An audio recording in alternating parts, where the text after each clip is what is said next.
Halo, apa kabar? Mudah-mudahan teman-teman pada sehat walafiat ya.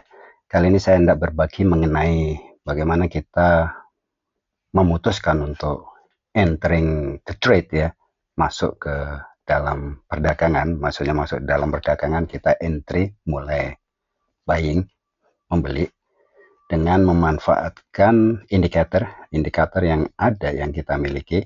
Indikator itu bisa apa saja, tapi kita perlu memperhatikan bahwa indikator itu perlu adanya konfirmasi. Jadi tidak semua indikator yang kita bisa manfaatkan itu berdiri sendiri-sendiri. Jadi harus kita perhatikan juga apa yang bisa menjadikan konfirmasi ya, faktor konfirmasinya ya, yang mengkonfirmasi apakah sinyal dari indikator tersebut ya layak untuk dieksekusi ya atau tidak. Contohnya ini di tanggal 14 Juli ada selling climax ya, sinyal terkuat selling climax ini. Apa yang menjadi faktor konfirmasinya yang mengkonfirmasi bahwa ini sinyal beli ini bisa dieksekusi?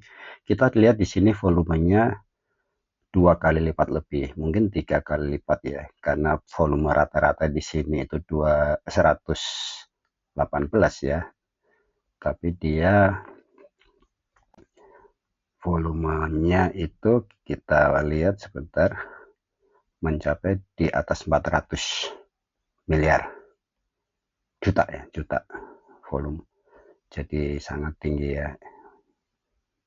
Nah, kita lihat karena terkonfirmasi volume dan ternyata benar, ketika kita kemudian tidak serta-merta kita lihat di sini, ketika kita melihat ini kemudian belanja untuk besok harinya, ternyata ada penurunan 3% lebih, 3,33%, dan hari berikutnya ada penurunan juga sebelum akhirnya naik. Nah, inilah mengapa kita juga perlu memperhatikan tempat atau posisi stop loss kita. Stop lossnya di mana supaya kita bisa mendapatkan ini. Misalkan kita belanja di sekitaran sini, kita setidaknya ya mendapatkan, kalau kita kemudian exit di sini ya, mendapatkan 25%. Nah, sekarang bandingannya kita lihat di sini ada sinyal beli di tanggal 15 September. Tapi kita lihat di sini tidak ada konfirmasi volume. Jadi volumenya masih kecil di sini, bahkan di bawah volume rata-rata. Ini biru, ini rata-ratanya. Nah, apakah ini kita bisa tindak lanjut untuk kita eksekusi entry? Nah, kita lihat saja. Ini hari berikutnya masih merah, baru kemudian ada sinyal beli lagi di sini. Ada selling climax ya, di sini belum ada selling climax ya. Selling climax berarti penjualan sudah mulai klimaks. Nah, kita lihat volumenya sudah di atas rata-rata, 2 kali lipat di atas rata-rata ya, dan ada sinyal beli lagi. Nah, ini kita bisa mengatakan bahwa kita terkonfirmasi untuk mulai aksi beli. Pertanyaannya sekarang, mengapa tidak mulai di sini aja? Kan kita lebih untung kalau misalkan kita beli di sini, apalagi kalau kita bisa memanfaatkan harga terendahnya di bar sini ya, di hari tanggal 16, kita akan untung lebih banyak daripada kita menindaklanjuti sinyal ini, yang berarti kita harus beli di periode berikutnya. Berarti beli di sini kita ketinggalan lumayan banyak, 6% kan ya. Nah, itulah mengapa ada yang namanya scale in, jadi menyicil beli, karena kita bolehlah dibilang pembelian spekulatif, karena kita mencicil sebagian untuk melihat, artinya kita secara rata-rata pembelian akan lebih rendah ya, sehingga untungnya lebih banyak. Jadi di sini mulai mencicil beli, dan kita lihat ini dikonfirmasi lagi. Kalau di sini ada 2 kali lipat volume rata-rata, ternyata di sini konfirmasi 3 kali lipat volume rata-rata. Nah, sama dengan di sini, sehingga di nextnya kita bisa beli. Nah, itulah kenapa ada beberapa trader yang memilih lebih mantap ketika terkonfirmasi, benar-benar terkonfirmasi meskipun ketinggalannya lumayan banyak. Kita lihat di sini, kalau dia menunggu konfirmasi ini berarti ketinggalan lebih dari 16%, lebih dari 15%. Di sini ketinggalan 6%, jadi lebih dari 20% malah ketinggalannya. Dibanding kalau ini tadi kenaikan untuk keseluruhannya bisa sekitar 25%. Ini ketinggalannya banyak.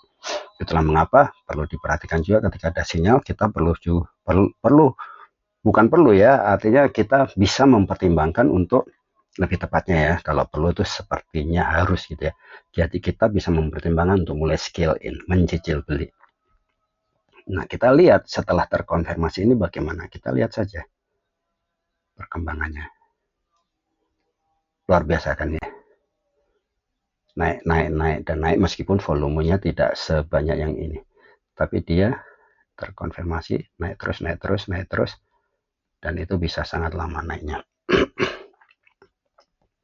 Dari tadi di 2500-an, kemudian nah, kita lihat di sini, kita mulai bisa exit di sini. Nah, kalau kita perhitungkan, misalkan kita mulai dari sini saja,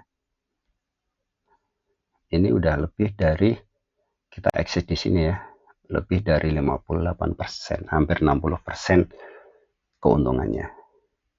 Nah, mudah-mudahan bermanfaat. Nah, kembali kalau tadi kita skill in ya, skill in di sini, jadi mencicil beli. Di sini pun kita juga mulai bisa mencicil jual karena kenaikan sudah tinggi, sehingga kita selain stop loss kita juga mulai memperhatikan stop loss ya, kita juga mulai mencicil jual.